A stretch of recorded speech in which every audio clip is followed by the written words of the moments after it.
Walter Scheidel, The Great Leveler, Violence and the History of Inequality from the Stone Age to the 21st Century.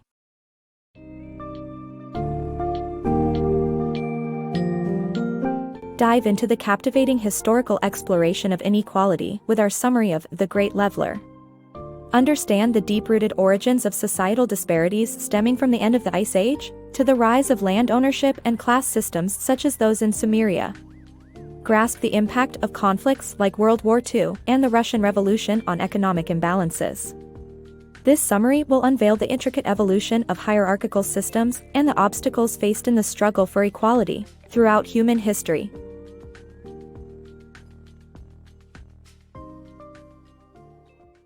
The emergence of inequality. As the last ice age ended, humans experienced a period of climate stability known as the Holocene. With improved climate came the cultivation of land and production of food, resulting in the start of disequalization as some began to accumulate more resources than others. The structure of society began to shift and formed hierarchically, with stark differences between rich and poor. Technological improvements also contributed to the rise of inequality, as seen in the dominance of male chiefs in the Chumash tribe. This shows that inequality has been present since the dawn of civilization and continues to be driven by various factors. The rise of private property. In ancient times, land was shared equally among families in various civilizations like the Sumerians and ancient Chinese. However, over time, the religious class and aristocrats started accumulating property, leading to the privatization of land. Families would take loans with high interest rates and eventually had to sell their land or sell themselves as slaves. Consequently, landholders acquired property, while others lost their land and had to work for the landholders, creating an imbalance within society. The rise and fall of inequality. Throughout history, inequality has been prevented by the collapse of political order and the outbreak of epidemics. From the Roman Empire to medieval Europe, collapse and crisis reduced inequality by equalizing wealth among all sections of society. However, when strong political institutions reappeared, inequality surged once again. The Black Death pandemic in Europe resulted in the closing of the gap between the wealthy and poor, but it would take another wave of crisis in Japan to level out their own society. The rise and fall of Japan's imperial power. Japan was once a formidable empire with a population of almost 500 million, covering vast land from the Philippines to Burma and Papua New Guinea to the Aleutian Islands. Despite losing the war and suffering immense devastation, the war led to a decline in social inequality.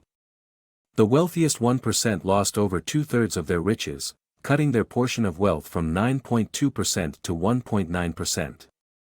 The war also led to a drastic expansion of military, with 1 out of every 7 men being sent to the army. Interestingly, this shrinking of inequality was seen in many other combatant countries, including Germany, France and Great Britain. Russian Revolution, war's unexpected outcome. The Russian Revolution of 1917 resulted in the redistribution of land and the abolition of private property ownership.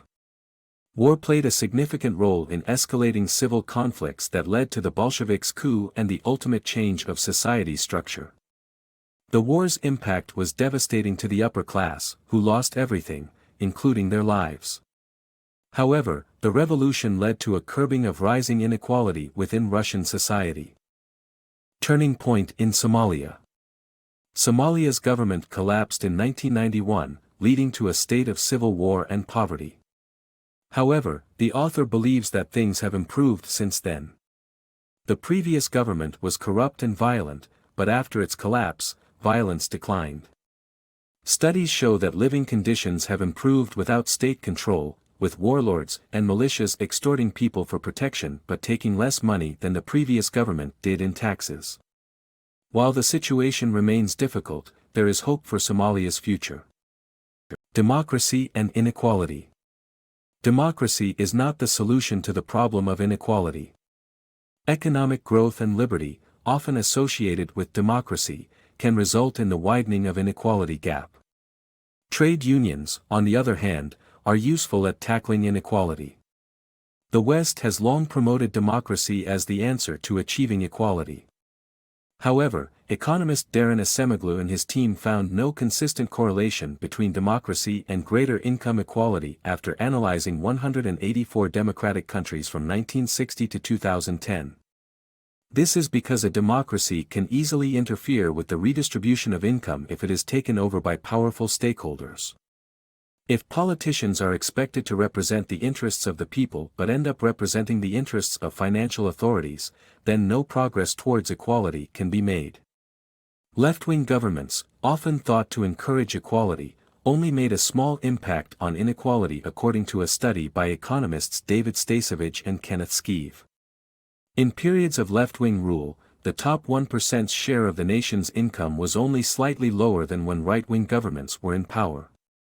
The study suggested that economic growth and liberty, often associated with democracy, may ultimately result in a widening of the inequality gap. This is because the increased prosperity is often not spread evenly throughout society. Trade unions, however, are very useful in tackling inequality. By pooling their bargaining power in labor unions, individual employees can demand better pay and conditions from their bosses. Unfortunately, unions are usually only powerful in times of great inequality. In times of plenty, trade union support, and their effect on inequality, dwindles. Therefore, democracy may not be the solution to the problem of inequality. Fighting inequality with economic reforms. The book highlights proposed economic reforms to tackle inequality. Economist Anthony Atkinson outlined measures to limit the power of the market, increase taxes on the rich, and establish a minimum wage and universal income for every child. The feasibility of these reforms is uncertain, but they offer alternatives to the status quo. The effects of the reforms are unclear, but Atkinson suggests inequality can be reduced with such measures. Although it may take time to reach the level of equality found in Sweden, progress is being made.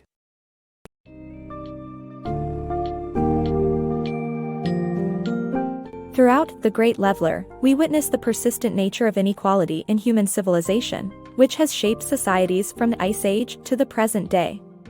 Conflicts, such as wars and revolutions, have played a significant role in leveling disparities between the rich and the poor.